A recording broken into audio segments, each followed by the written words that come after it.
مولاي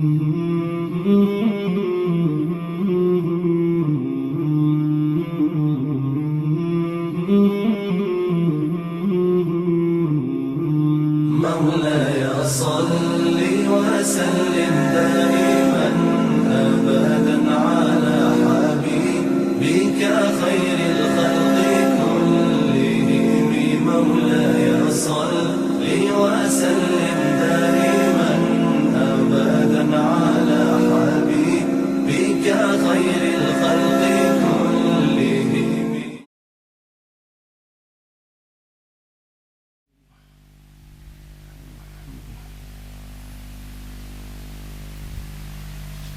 Assalamualaikum warahmatullahi wabarakatuh.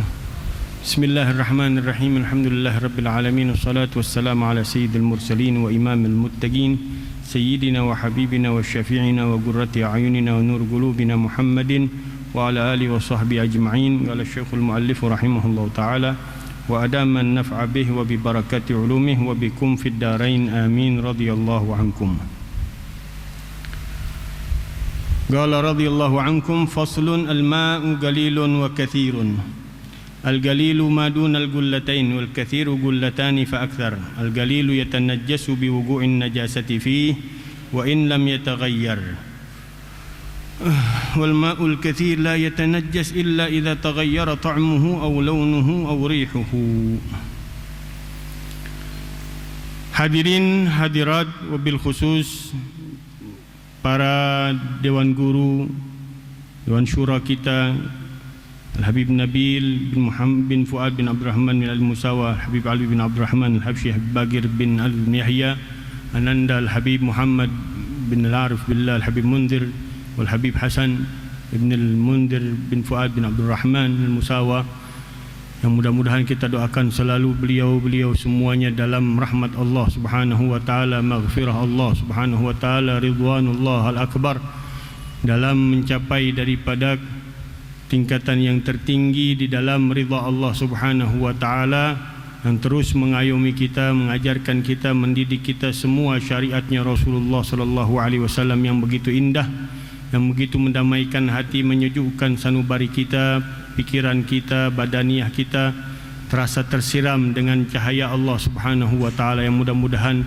kita semua yang hadir, yang laki, yang perempuan, yang tua, yang muda, yang anak-anak, yang kita hadirkan di dalam hati kita, yang kita niatkan di dalam sanubari kita, tercurahkan di dalam limpahan yang terbesar dari Allah Subhanahu wa taala, yang terindah dari Allah Subhanahu wa taala, keluhuran, kemuliaan, keistimewaan, hadiah-hadiah besar yang Allah kirimkan, yang Allah curahkan di dalam malam-malam terakhir, di dalam bulan suci Ramadan, fi ashril awakhir, hari ke-10 terakhir di bulan suci Ramadan. Allah tidak sia-siakan untuk kita semuanya, anak istri kita semuanya, keluarga kita semuanya, famili kita semuanya, keturunan kita semuanya, tetangga kita semuanya, umat Nabi besar Muhammad sallallahu alaihi wasallam. Amin, amin, amin ya rabbal alamin. Terus kita niatkan, terus kita minta, terus kita mohon ma Allah Subhanahu wa taala, hadirkan kita hati kita, hadirkan sanubari kita, ruhaniyah kita di dalam waktu-waktu yang telah lewat, yang tidak mungkin kita kembalikan semenit, sesaat, senafas dari yang telah berjalan. Ramadan yang berlalu, mungkin Ramadan yang akan datang, mungkin esok hari yang akan kita hadapi, enggak sampai kita, enggak dituliskan oleh Allah Subhanahu wa taala, tapi kita mohon ma Allah Subhanahu wa taala agar kita selalu dipanjangkan umur oleh Allah Subhanahu wa taala, mendapatkan terus malam-malam Ramadan dan tahun-tahun untuk kita selalu dapetin bulan suci Ramadan di dalam ketaatan yang nambah, keridhaan Allah yang bertambah, keimanan kita yang meningkat, terus kedudukan kita yang luhur di sisi Allah Subhanahu wa taala, diangkat kita oleh Allah Subhanahu wa taala bersama para hamba-hamba pilihan-pilihan Allah Subhanahu wa taala. Amin, amin, amin ya rabbal alamin.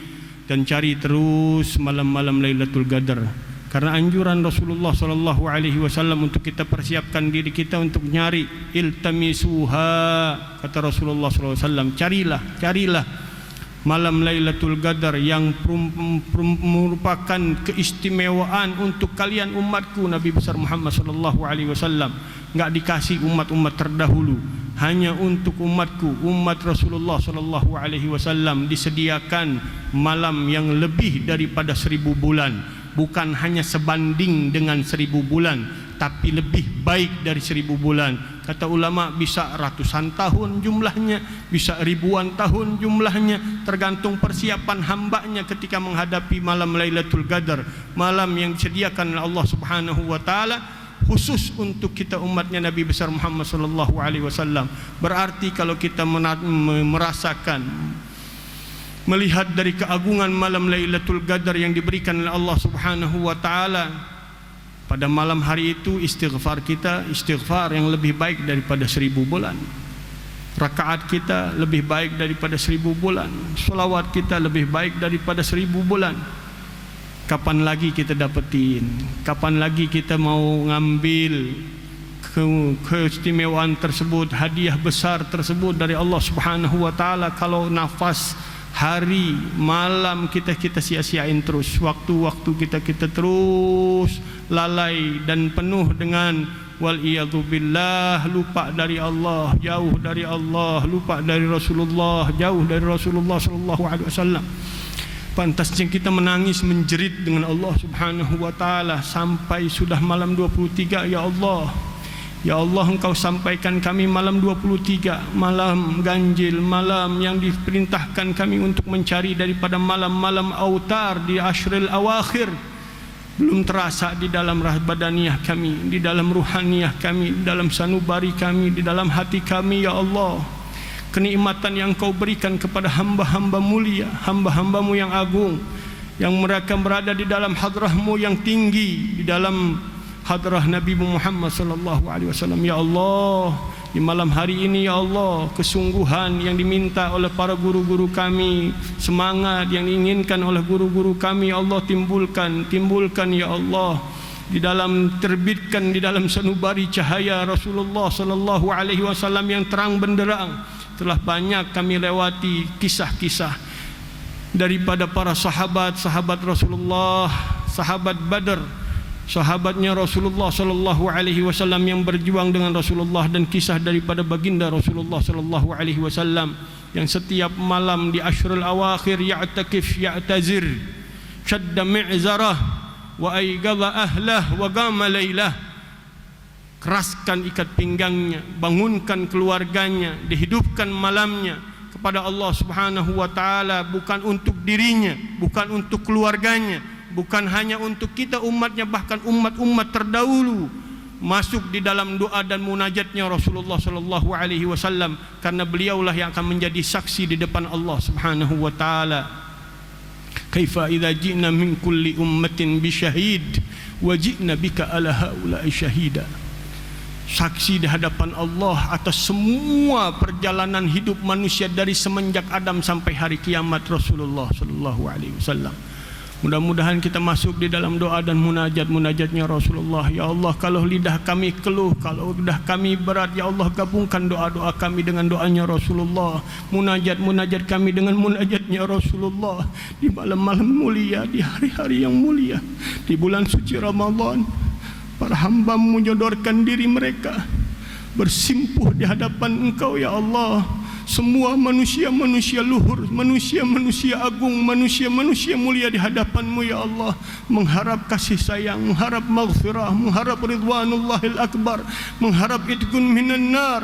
Ya Allah, bebaskan kami semua ya Allah, berikan kami semua bagian yang terbesar dari pemberian-pemberian-Mu ya Allah, ya Allah, ya Allah. Amin, amin ya rabbal alamin. Syariat Rasulullah sallallahu alaihi wasallam yang kita pelajari, yang kita belajar untuk menjalankan, bukan hanya untuk mendengarkan, tapi kita amalin. Sebisa mungkin kita perlu terus praktekin apa yang sudah kita dengar dari masalah-masalah yang sudah lalu, dari masalah wudu. Banyak umat Nabi sallallahu alaihi wasallam berantakan solatnya karena wudunya berantakan. Lihat lagi diri kita, periksa lagi diri kita, bagaimana wudunya kita sampai malam sekarang Besok subuh lagi kita solat sama Allah Subhanahu wa taala, bagaimana wudunya kita dengan Allah Subhanahu wa taala. Jangan sampai berantakan. Sekarang kita masuk ke dalam masalah alat-alat wudu, alat-alat bantu di dalam kita melaksanakan daripada taharah yang dikatakan oleh ulama wasailut taharah. Ada 4 alat-alat bantu untuk kita bersuci, ada 4: al-ma' wat turab wal hajar wad dabag wad dibag.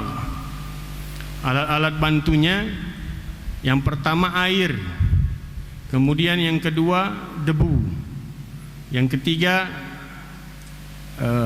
al-hajar, batu yang kemarin kita bahas, hajarul istinja, yang keempat ad-dibab atau alat samak, menyamak kulit.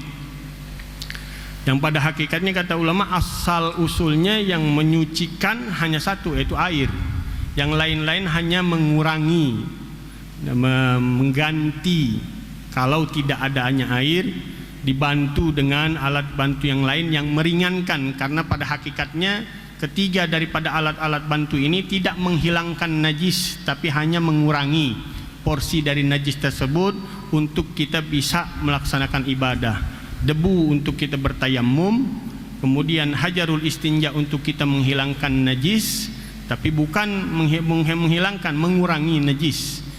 Nggak bisa dengan batu kita ngilangin najis, hanya mengurangi, takhfif fil najasah, untuk mengurangi daripada najis yang keluar daripada badaniah kita. Kemudian dengan ad-dibag atau menyamak kulit yang terkena najis atau kulit yang najis. Yang kita bahas pada malam hari ini karena waktunya singkat adalah air, yang merupakan dasar tadi, asal usul daripada bersuci, yaitu dengan air. Kita ketahui air di dalam bahasa Arab adalah apa? Jauharun syaffaf, jauharun latifun syaffaf yatalawwan bilawni ina'i. Benda yang tembus pandang, kalau bilang kita, benda yang tembus pandang, yang lembut. Yatalawwan bilawni ina'ihi, dia berwarna sesuai warna wadahnya. Kalau warnanya biru ya biru kelihatannya, warnanya kuning ya kuning, hijau ya hijau, merah ya merah, sesuai dengan warna yang ada di dalamnya wadah tersebut. Itu air. Nah, air yang kita bahas sekarang yang untuk bersuci yang dinamakan ma'ut tahur. Ma yang suci, mensucikan. Air yang suci mensucikan. Nanti kita akan bahas dalam bab yang lain bahwa air ada yang suci mensucikan yang dinamakan ma'ut tahur atau ma'ul mutlaq. Ma' tahur maknanya tahirun li nafsihi mutahhirun li ghairihi. Air yang suci untuk dirinya, mensucikan untuk yang lainnya, itu dinamakan ma'ut tahur. Ghairu makruhin isti'maluhu, yang tidak makruh dipakainya, ghairu musyammas. Ada nanti air suci mensucikan, suci mensucikan, tapi dia makruh penggunaannya, yaitu air yang terkena sinar matahari yang terbuat dari lempengan seng, kalau kita bilang, bukan dari bahan-bahan yang lain. Di waktu yang sangat panas, di negeri yang sangat panas, kalau kita nggak ada itu air musyammas. Air musyammas di negeri kita nggak ada, itu di bagian-bagian negeri yang panas, Ethiopia atau Hadramut aja bahkan kata ulama belum termasuk panas. Hijaz itu termasuk negeri yang sangat panas.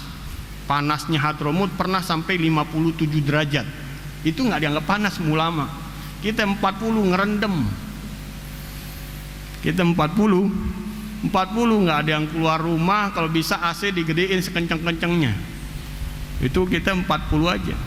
Kita pernah ngalamin zaman kita belajar dengan Habib bin Mundir, dengan guru kita, 50-an dah. Itu udah masuk kamar mandi, keluar kamar mandi kering, masuk kamar mandi, keluar kamar mandi kering, saking panasnya. Tapi tetap ulama mengatakan Hadramut bukan guturin har, bukan negeri yang panas. Jadi yang pertama adalah air yang tahur.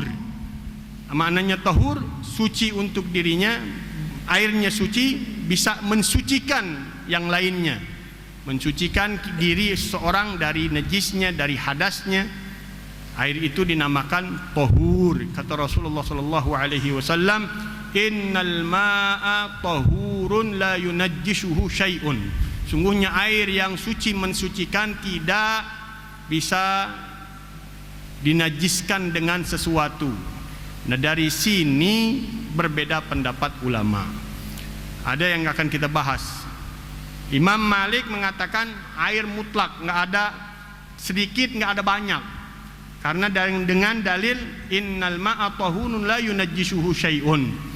Sungguhnya air yang suci mensucikan tidak dinajiskan dengan sesuatu. Kecuali nanti di dalam hadis yang berikutnya, innal ma'a tahurun la yunajjisuhu illa in taghayyara launuhu wa rihuhu wa ta'muhu biwugu'in najasati fihi. Dalam hadis yang lain, sungguhnya air yang suci mensucikan tidak akan najis kecuali kalau berubah warna, rasa dan baunya dengan terjatuhnya najis di dalamnya. Dari hadis yang pertama tadi, Imam Malik mengatakan nggak ada air yang sedikit, nggak ada air yang banyak. Air sama aja. Yang dikit, yang banyak, dia akan najis kalau berubah warnanya, berubah baunya, berubah daripada rasa air tersebut dengan kejatuhan najis di dalamnya.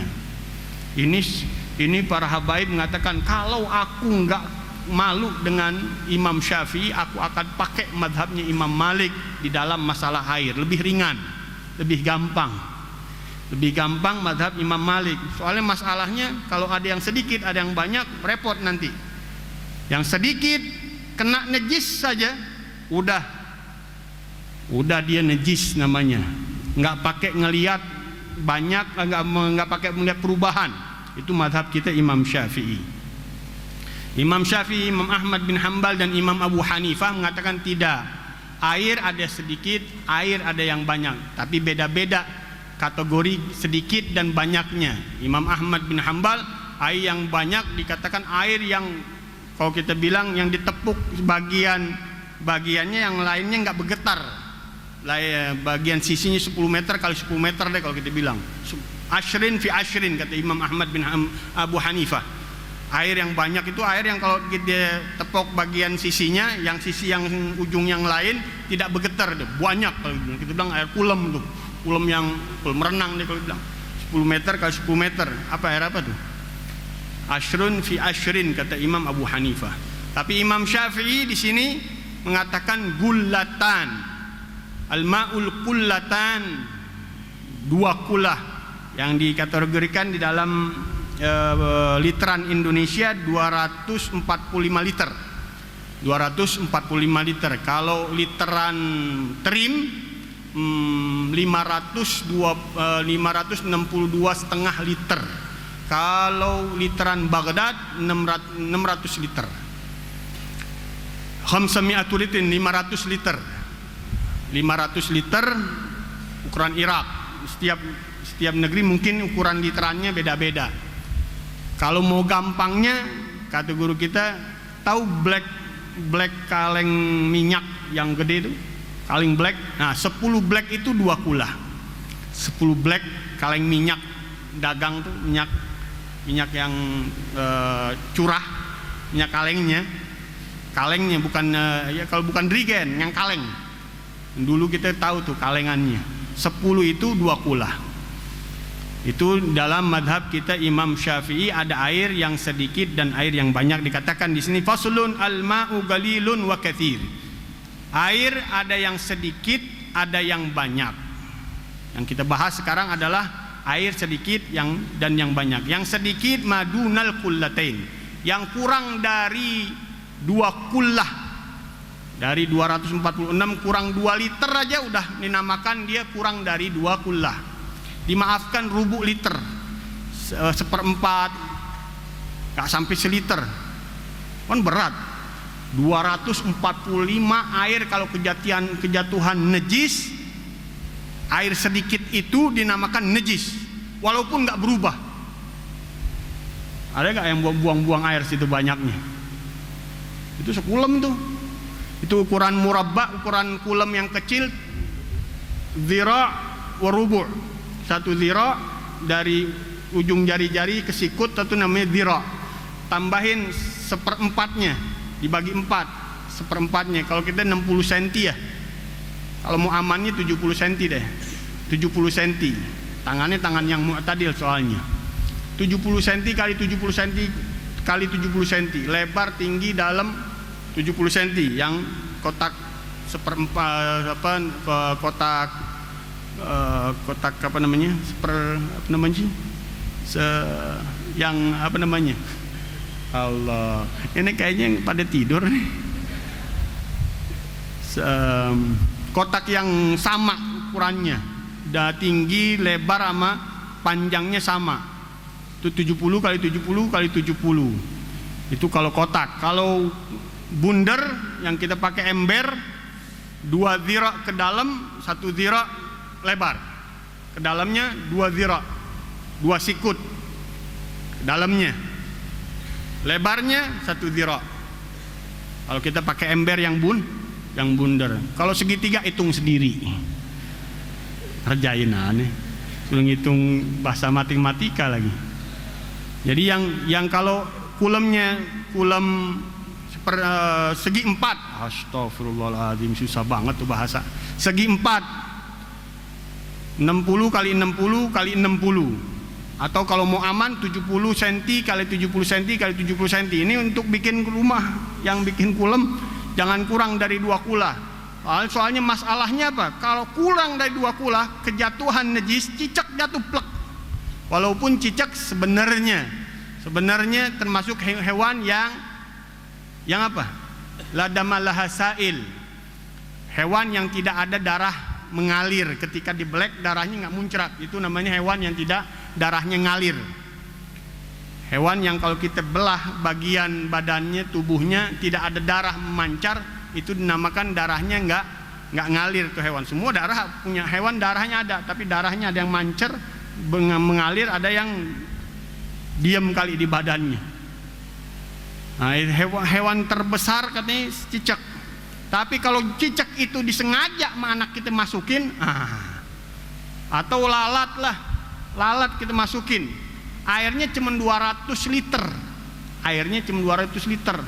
Nggak ada perubahan, mau merubah mau kagak berubah, najis itu air. Kenapa? Airnya sedikit. Yang masalah adalah kalau airnya banyak. Itu dilihat perubahannya.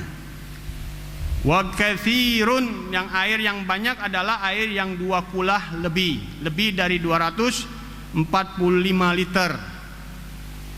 Air yang lebih dari 245 liter hitungan literan Indonesia, apabila air tersebut kejatuhan najis dilihat. Air tersebut dilihat ada perubahan atau tidak. Kalau nggak ada perubahannya, pakai itu tohur air tersebut. Kalau ada perubahan warnanya, baunya dan rasanya, najis semuanya. Kalau hanya perubahan baunya doang, warnanya nggak berubah, bening-bening juga, warnanya nggak berubah, rasanya juga nggak berubah, makruh istimalnya.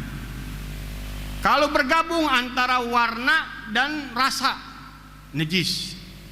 Tapi kalau satu aja yang sangat potensial dikatakan najis, kalau nggak salah warnanya. Kalau warnanya sudah berubah, walaupun dia sendirian, perubahannya hanya warna. Tadi kan warna, bau, rasa. Kalau tiga-tiganya udah pasti najis. Kalau satu aja, baunya aja belum, rasanya aja belum. Kalau warnanya, hitungannya najis. Kalau bau dan rasanya, najis. Najis itu air. Itu kalau airnya 2 kulah lebih. Itu kelihatan. Perubahan itu pasti banyak di dalam air itu. Kalau ada bau tuh, perubahan air itu udah banyak. Perubahannya banyak berarti. Masuk binatangnya atau hal-hal najisnya ke dalam air tersebut pasti banyak, sehingga adanya perubahan warna, ada perubahan rasa, ada perubahan baunya.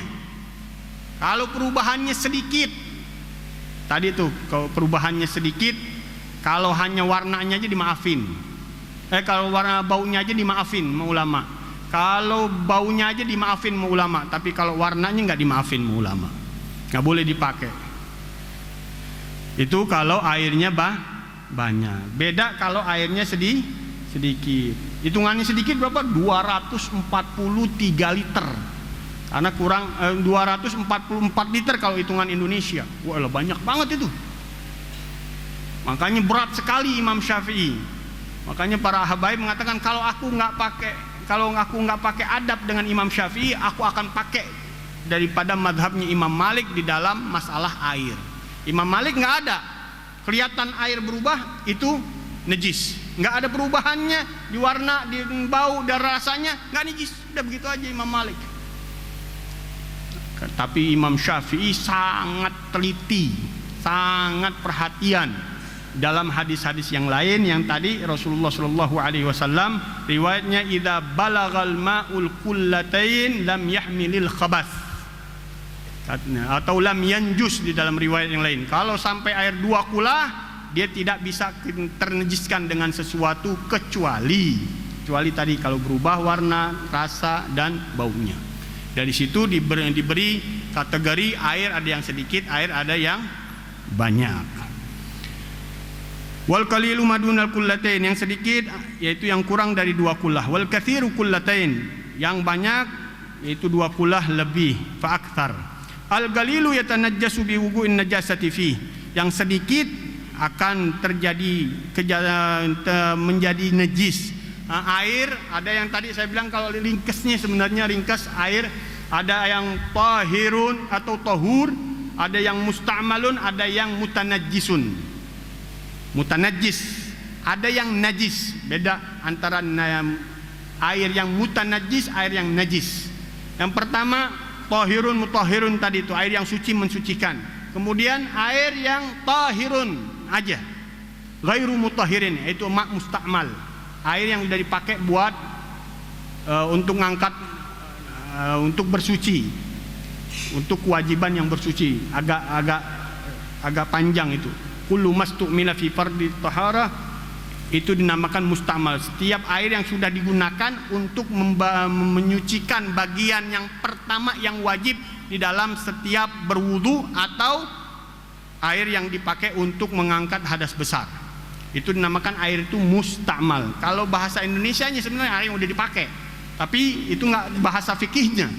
Bahasa fikihnya air yang digunakan untuk mengangkat bagian yang wajib di dalam bersuci, baik itu di dalam wudu, yaitu angkatan yang pertama, basuhan yang pertama, basuhan yang kedua, basuhan yang ketiga, air itu tidak dinamakan musta'mal. Secara fikihnya yang musta'mal adalah bagian yang pertama, atau yang dipakai mandi besar, mandi hadas besar, air yang keluar dari tubuh kita dinamakan air itu musta'mal. Kemudian air yang mutanajjis, air yang kejatuhan najis. Kemudian air yang najis, air yang najis kencing, itu dasarnya najis airnya, bukan mutanajjis. Nanti soalnya di dalam masalah gimana kalau air itu dibanyakin, yang najis, yang mutanajjis, yang terkena najis dibanyakin sampai lebih dari 2 kula, hilang itu tanda-tanda najisnya. Dia dikategorikan mutanajis karena ada tanda-tanda najisnya. Ketika dibanyakin lagi, tambahin air lagi, tambahin, tublekin air lagi, tublekin air lagi, tanda najisnya itu hilang. Hukumnya apa? Balik lagi, tohur lagi itu air. Tapi apa? Air yang mutanajis. Beda kalau air kencing, najis asalnya. Mau dikumpulin lagi, mau dikumpulin, mau disuling lagi. Itu khilaf ulama sekarang. Ini dipakai nih negeri-negeri yang udah sempit, bekas-bekas naudzubillah, bekas-bekas toilet kita, air yang udah bercampur najis, itu kategorinya apa? Air mutanajis. Coba kencingnya yang disuling, nggak boleh. Kencingnya disuling jadiin air lagi buat minum. Ente jangan rasa kira-kira yang main-main di mall, yang main-main airnya kadang-kadang air sulingan, hati-hati. Yang di rumah-rumah sakit airnya disuling lagi, air toilet yang udah bercampur dengan najis suling lagi sampai bersih lagi, sampai sempurna lagi seperti air yang biasa buat kita minum. Udah nggak ada air kelebihan. Negeri-negeri luar, insya Allah Indonesia belum sedikit, mungkin udah banyak. Ini air yang mutanajis. Bedakan antara yang mutanajis dengan air yang najis. Kalau air yang najis kata ulama nggak bisa dibersihkan dengan cara apapun, walaupun harus dengan disuling. Jadi kalau dasarnya kencing air kencing yang disuling nggak boleh. Tapi kalau air yang bercampur dengan air kencing, air yang bercampur dengan kotoran kemudian disuling, itu ada pembahasan ulama. Saya nggak mau bahas di sini.